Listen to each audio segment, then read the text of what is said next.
ഫ്രണ്ട്സേ ധന്യാണേ. അങ്ങനെ ഇന്നത്തെ ഉച്ചകൊണ്ട് പരിപാടിയൊക്കെ കഴിഞ്ഞിട്ട് ഇതാ അവിടെ വന്ന് ഇരിക്കുകയാണ് കേട്ടോ. അപ്പോൾ ഭയങ്കര സന്തോഷമുണ്ട് എനിക്കിപ്പോൾ. കാരണം ഭക്ഷണം ഉണ്ടാക്കി നമ്മൾ മറ്റുള്ളവർക്ക് കൊടുക്കുമ്പോൾ അവർക്ക് അത് നന്നായിട്ടുണ്ട് എന്നുള്ള അഭിപ്രായം കേൾക്കുമ്പോൾ ഭയങ്കര സന്തോഷമാണ്. അതിൻ്റെ ഒപ്പം തന്നെ വിശക്കുന്നവരുടെ വയറ്റിലേക്ക് നമ്മൾ ഒരു നേരത്തെ ആഹാരം നമ്മുടെ അവരുടെയിലേക്ക് എത്തുമ്പോൾ അതിലേറെ സന്തോഷമാണ്. ഈ സന്തോഷത്തിന് പിന്നിലൊക്കെ എന്നെ സഹായിച്ച നിങ്ങളെല്ലാവരുമാണ്. അപ്പോൾ ഒരുപാട് സന്തോഷം, ഒരുപാട് നന്ദിയും ഈ അവസരത്തിൽ ഞാൻ വീണ്ടും അറിയിക്കുകയാണ്. പിന്നെ എനിക്കൊരു കാര്യം കൂടെ പറയാനുള്ളത്, നമ്മളിപ്പോൾ ഡെയിലി 20 പേർക്ക് ഇപ്പോൾ ഊണ് നമ്മൾ കൊടുത്തുകൊണ്ടിരിക്കുന്നുണ്ട്. പക്ഷേ ഇന്ന് 10 പേരും കൂടെ അതിൽ കയറിയിരിക്കുകയാണ്. എനിക്ക് സത്യം പറഞ്ഞാൽ എന്ത് ചെയ്യണമെന്നൊന്നും അറിയില്ല. ഇന്ന് ഞാൻ ഒരമ്മയുടെ അടുത്തേക്ക് പോയി. ആ സമയത്ത് ആ അമ്മൻ്റെ അടുത്ത് ഒരു 4-5 പേരിങ്ങനെ നിരന്നിരിക്കുകയാണ് കേട്ടോ. അപ്പോൾ ഞാൻ ജസ്റ്റ് ചോദിച്ചു എന്താണ് ചോദിച്ചപ്പോൾ അവർ ഫുഡ് വാങ്ങിക്കണം, എൻ്റെ കയ്യിൽ നിന്ന് ഫുഡ് മേടിച്ചു. അപ്പോൾ ഞാൻ പറഞ്ഞു ഇത് ഈ അമ്മയ്ക്ക് കൊണ്ടുവന്നതാണ്, നിങ്ങൾ ഇന്ന് വന്നതല്ലേ, എനിക്കറിയില്ലല്ലോ, നേരത്തെ പറയുകയാണെങ്കിൽ ഞാൻ കൊണ്ടുവന്നിട്ടുണ്ടാവും എന്ന് പറഞ്ഞു. അപ്പോൾ ഞാൻ ചോദിച്ചു എന്താണ് വീട്ടിൽ വല്ല പ്രശ്നങ്ങളുണ്ടോ, ഭക്ഷണം വയ്ക്കാൻ ബുദ്ധിമുട്ടുണ്ടോ എന്ന് ചോദിച്ചപ്പോൾ ഒരു വയസ്സായ ഒരു അച്ഛൻ പറയുകയാണ്, മോളെ ഞാനും എൻ്റെ പേരക്കുട്ടിയും എൻ്റെ മകളുമാണ് ഉള്ളത്, ഒരു നേരത്തെ ഭക്ഷണം കിട്ടിയാൽ മതി, ഞങ്ങൾക്ക് ജീവിച്ച് പൊക്കോളാന്നാണ്, ഇങ്ങനെ തന്നെയാണ് അച്ഛൻ പറഞ്ഞത്. അപ്പോൾ അത് കേട്ടപ്പോൾ എനിക്ക് ഭയങ്കര വിഷമം തോന്നി. ശരി, അച്ഛയ്ക്ക് എത്ര വേണ്ടത്, എത്ര ഫുഡാണ് വേണ്ടത് ചോദിച്ചപ്പോൾ 3 എന്ന് പറഞ്ഞു. മകളെ മോളെയും ഈ ചേച്ചിനെയും അച്ഛനെയും കൂടി ചേർത്തിട്ടുണ്ട് അവർ പറഞ്ഞത്. അങ്ങനെ പിന്നെ ഒരു ഏട്ടൻ, അവരുടെ അമ്മയ്ക്കാണ്, അമ്മ തീരെ വയ്യാതെ കിടക്കുകയാണ്. അപ്പോൾ എനിക്കിങ്ങനെ പണിക്ക് പോകാനും പറ്റില്ല, ഞാൻ ഉള്ളുമ്പോഴൊക്കെ പോകാറുണ്ട്, എന്നാലും അമ്മയ്ക്കൊരു ആവശ്യത്തിന് ഭക്ഷണം കിട്ടണില്ല, അതുകൊണ്ടാണ് എന്ന് പറഞ്ഞു. പിന്നെ അതിൻ്റെ തൊട്ടപ്പുറത്തൊരു ചേച്ചി വന്നിരുന്നു, അവരും അതേപോലെ. പക്ഷെ എനിക്ക് അവരത്ര ഇത് തോന്നിയില്ല കേട്ടോ. കാരണം എന്താ പറയുക, അവരെന്തോ എനിക്കങ്ങനെ അവരത്ര ബുദ്ധിമുട്ടുള്ളതായി തോന്നിയില്ല. ഇവർ 3 പേരും പിന്നെ അർഹരായ ആളുകൾ തന്നെയാണ്. അപ്പോൾ നമ്മൾ ഫുഡ് കൊടുക്കുമ്പോൾ നന്നായി ശ്രദ്ധിച്ചിട്ടേ ഞാൻ കൊടുക്കുന്നുള്ളൂ. പിന്നെയും ഒരു നേരത്തെ ഭക്ഷണമല്ലേ, കഴിച്ചോട്ടെ.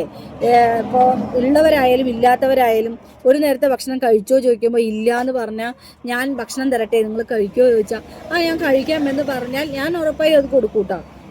അപ്പം അതുകൊണ്ട് എനിക്ക് പറയാനുള്ളത്, പിന്നെ 30 ആളുകളും കൂടെ നാളെ, 10 ആളുകളും കൂടെ നാളെ കൂടുകയാണ്. അപ്പോൾ നിങ്ങളെല്ലാവരും എൻ്റെ കൂടെ ഉണ്ടാവണം, എന്നാലേ എനിക്ക് ഇവർക്ക് ഫുഡ് എത്തിക്കാൻ കഴിയുള്ളൂ. അപ്പോൾ ഒരു നേരത്തെ ഫുഡ് കൊടുക്കാൻ താല്പര്യമുള്ള ആളുകളുണ്ടെങ്കിൽ, വിശക്കുന്നവന് അന്നം എത്തിക്കാൻ നിങ്ങൾക്ക് താല്പര്യമുണ്ടെങ്കിൽ എൻ്റെ ഈ നമ്പറിലേക്ക് കോണ്ടാക്ട് ചെയ്യുക. വിശക്കുന്നവൻ്റെ അടുത്തേക്ക് ഞാൻ എന്തായാലും ഓടിച്ചെന്നെത്തും. കാരണം ഒരു നേരത്തെ ഭക്ഷണമല്ലേ, അതവർ കഴിച്ചോട്ടെ. ഞാൻ കഷ്ടപ്പെടാൻ തയ്യാറ് തന്നെയാണ്. കാരണം ഞാനിപ്പോൾ ലാഭം നോക്കിയിട്ടൊന്നുമല്ല ഈ ഒരു ഇതിന് നിന്നിട്ടുള്ളത്. ഇപ്പം ഞാൻ എൻ്റെ വീട് കിഴക്കഞ്ചേരിക്കാവുന്നെന്ന് തിരുനെല്ലായി വഴി കയറി പിരായിരി, അങ്ങനെ ആ വഴി വരുമ്പോൾ ഏകദേശം ഒരു 12-13 കിലോമീറ്റർ ഉണ്ടാവും. ഇത്രയും ദൂരം ഞാൻ സഞ്ചരിച്ചിട്ട് ഭക്ഷണം കൊണ്ട് കൊടുക്കുന്നത് എനിക്ക് കൊള്ള ലാഭത്തിനോ അല്ലെങ്കിൽ എന്താ പറയുക ലാഭം ഉണ്ടാക്കാനോ അല്ല. അത്രയും എണ്ണ ചാർജ് ഡെയിലി പോകുന്നുണ്ട്. അതൊന്നും ഞാൻ ചോദിക്കുന്നേ ഇല്ല, അതിൻ്റെ ആവശ്യമില്ല. കാരണം എന്നെ കൊണ്ട് സാധിക്കാത്തത് ഞാൻ ചെയ്യുന്നത് നിങ്ങളിലൂടെ സാധിച്ചെടുക്കുകയാണ്. അതേപോലെ ഞാൻ വെച്ച ചോറ് ഇവിടെ ബാലൻസ് ആവാതിരിക്കാനും വേണ്ടിയിട്ടാണ് ഞാൻ ഇങ്ങനെ ഒരു കാര്യം മുൻകൈ എടുത്ത് ചെയ്യുന്നത്. കാരണം ഞാനിവിടെ ചോറ് കളഞ്ഞു, 25 പേർക്കാണ് ആ ചോറ് കളഞ്ഞത്. അന്ന് അത്ര വിഷമം ഉണ്ടായിരുന്നു എനിക്ക്.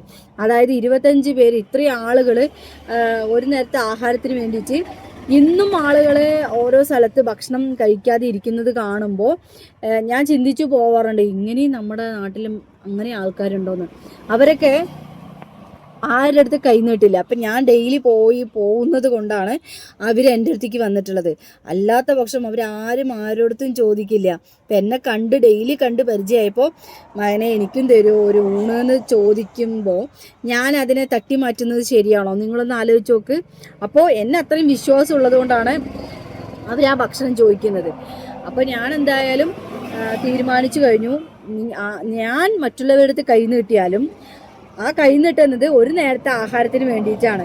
അപ്പോൾ ആ ആഹാരത്തിന് വേണ്ടിയിട്ട് ഞാൻ എന്തുമാത്രം എന്താ പറയുക ചീത്തവിളിയും തെറിവിളി കേട്ടാലും എനിക്ക് യാതൊരു വിഷയമല്ല. കാരണം ഞാൻ കൊടുക്കുന്ന ഭക്ഷണം കാത്തിരിക്കുന്ന ഒരുപാട് ആളുകൾ നമുക്ക് ചുറ്റുമുണ്ട്. ഇപ്പം ഞാൻ കണ്ടുകൊണ്ടിരിക്കുന്നുണ്ട് യാഥാർത്ഥ്യമായിട്ട്. അവരിലേക്ക് ആ ഭക്ഷണം എത്തിക്കുമ്പോൾ എനിക്ക് ഭയങ്കര സന്തോഷം കിട്ടുന്നുണ്ട്. ആ സന്തോഷത്തിൻ്റെ പിന്നിൽ നിങ്ങളെല്ലാവരുമാണ്. നിങ്ങൾ തന്ന ഓർഡറുകൾ കൊണ്ടാണ് എനിക്ക് ആ ഭക്ഷണം അവിടെ എത്തിക്കാൻ കഴിയുന്നത്. ഇനിയും നിങ്ങൾക്ക് എല്ലാവർക്കും അങ്ങനെ ഭക്ഷണം കൊടുക്കാനുള്ള എന്താ പറയുക, അങ്ങനെ ഒരു അവസ്ഥ, ഭക്ഷണം കൊടുക്കാനുള്ള ഒരു കഴിവ് നിങ്ങൾക്ക് എന്നും കിട്ടട്ടെ എന്ന് ഞാൻ ഈ ഒരു അവസരത്തിൽ പ്രാർത്ഥിക്കുകയാണ്. കാരണം നിങ്ങൾക്ക് എല്ലാവർക്കും പണിയും അതേപോലെ തന്നെ ആരോഗ്യമൊക്കെ ഉണ്ടെങ്കിലാണ് നമുക്കിങ്ങനെ ഒരു നേരത്തെ ഭക്ഷണത്തിന് നിങ്ങൾക്ക് ഓർഡർ തരാൻ കഴിയുള്ളൂ. അപ്പോൾ നിങ്ങൾ ചെയ്യുന്ന ജോലിയിലും അതേപോലെ തന്നെ നിങ്ങളുടെ ശാരീരികപരമായിട്ടുള്ള എന്ത് ബുദ്ധിമുട്ടുകളാണെങ്കിലും നീങ്ങിപ്പോട്ടെ എന്ന് മാത്രമേ ഞാൻ പ്രാർത്ഥിക്കാറുള്ളൂ. അപ്പോൾ ഒരു നേരത്തെ ഭക്ഷണത്തിന് ഓർഡർ ചെയ്യാൻ താല്പര്യമുള്ള ആളുകൾ ഇതേ എൻ്റെ നമ്പർ ഞാൻ ഇവിടെ കൊടുക്കുന്നുണ്ട്. നിങ്ങൾ ഒരു നേരത്തെ ഭക്ഷണം കൊടുത്ത് ഒന്ന് സഹായിക്കണം കേട്ടോ. അപ്പം ഞാനിങ്ങനെ കൈനീട്ടി യാചിക്കുന്നത് ഭക്ഷണത്തിന് വേണ്ടിയാണ്. അതും ഒരുപാട് അർഹരായ ആളുകൾ എൻ്റെ ചുറ്റുമുണ്ട്. അപ്പം നാളെ മുതൽ 30 പേർക്കുള്ള ഭക്ഷണമാണ് ഞാൻ ഇനി ഉണ്ടാക്കാൻ പോകുന്നത്. അപ്പോൾ നിങ്ങൾ കൂടെ ഉണ്ടെങ്കിലേ എനിക്ക് മുന്നോട്ട് പോകാൻ കഴിയുള്ളൂ. അപ്പോൾ ഞാൻ വീണ്ടും പറയുന്നു, ഓർഡർ ചെയ്യാൻ താല്പര്യം ഉണ്ടെങ്കിൽ ഈ നമ്പറിൽ കോൺടാക്റ്റ് ചെയ്യാം.